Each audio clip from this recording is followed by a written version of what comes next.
Hey everyone, it's me. I'm going to try this again. I tried to make this video earlier, but my best friend had other plans and decided to call. So I'm going to try this one more time. So I'm going to give a warning that it might be sad. Um, if you don't want to hear the sadness of what I'm going through with my mom, then I suggest, or what my mom had to say that is sad, you might want to scroll to the next video. I hope this is a good enough warning to those who have a hard time listening. Um, I'm not trying to make anyone sad. I hope you guys know that. I am trying to share my realistic of my life that I'm going through with my mom having dementia. It is not easy. And if you haven't been through that, then you might not understand, or your person might be affected a different way. Um, so I'm gonna count to 5 so you can scroll. 1, 2, 3, 4, 5. Okay, those of you who have stayed with me this far, I talked to my mom today. And today was, again, another hard day. Based on that, she didn't know who I was when I talked to her on the phone. When she got on the phone, she got excited and told me how wonderful it was to hear a familiar voice.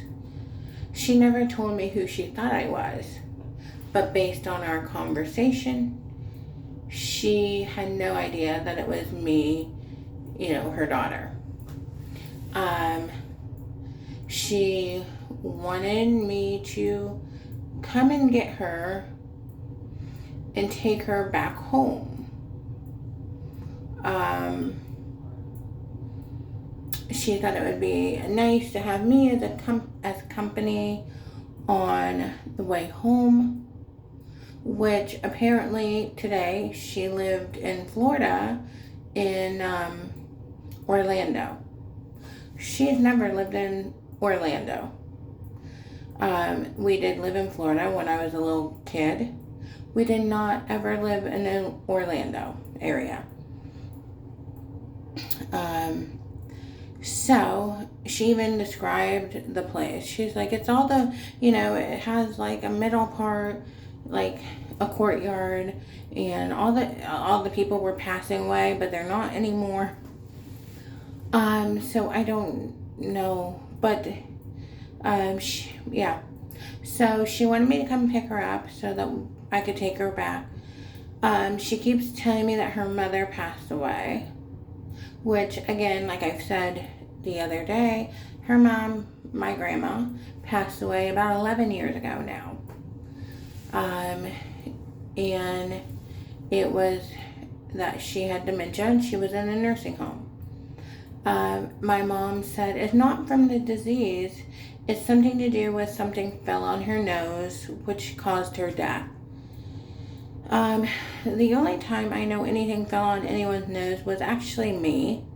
When I was a little girl, I was in a laundromat with my mom. And, the cart that you push, that you put your clothes in, I was playing on it. And the metal bar came and hit me here. And that was something traumatic, not only to myself, but to my mom. And so that was the only time, and we thought I had broken it, and thankfully it was not broken. I don't know how it wasn't, let's put it that way. And so that was the only story I know. She continued to go on with this story today,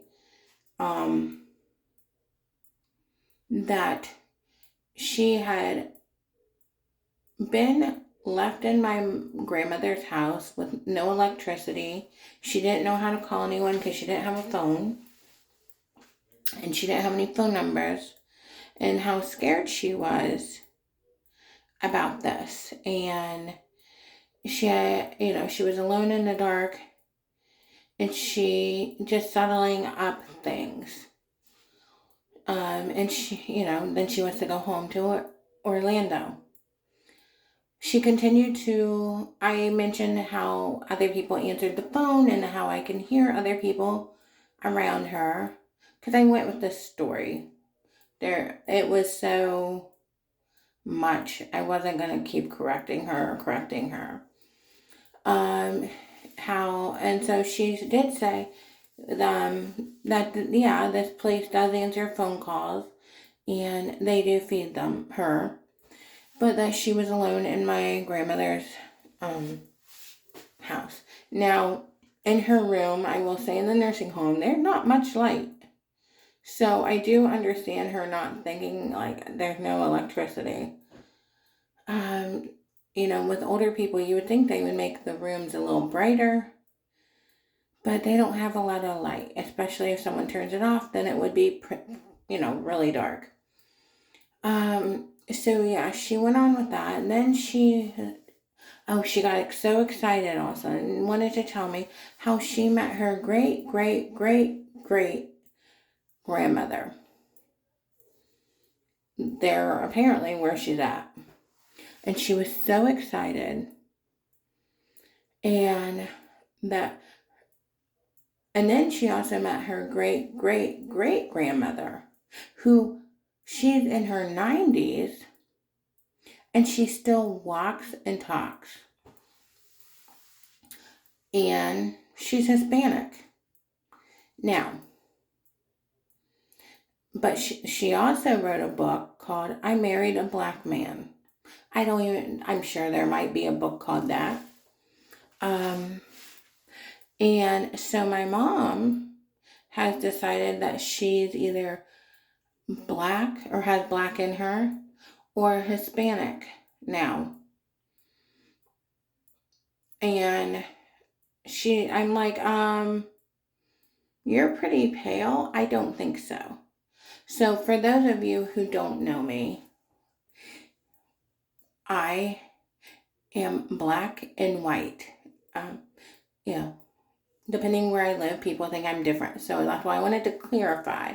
My mom is white as can be, and my dad is black. So she has decided that she obviously was at least partly black or Hispanic. And she was so excited to meet these two people. Now, she keeps bringing up funerals. I don't know if somebody passed at the nursing home recently. As you know, they do. So maybe they did have a memorial or something at the nursing home. I have no idea. But she has decided that recently yesterday she was talking about funerals and stuff too. Which is, to me, very depressing. And she told me how she went to this funeral. That she went for her great great uncle, which she did have a uncle who passed away a few years ago. We did not go to his funeral because we don't go to funerals, my mom and I. She told me today how she went to this funeral for her like great great uncle or great great great uncle, you get the point. And how and she said, well, you know me, I don't go to funerals, but I went to this one. Anyway, so both of her great great great grandmothers are all in their 90s. Everybody seems to be in their 90s. She thought she was 90. Anyway, so it was really depressing. She is very excited to think that somebody, I'm not sure who she thought I was, one of her friends, was coming and going to take her back home to Orlando where she lives. So today was really rough, as you can imagine. I'm wondering maybe if we need to check for a UTI or if she's just getting way worse lately. Anyways, so that was kind of upsetting. Anyways, I hope you guys have a wonderful day and I'll talk soon. Bye.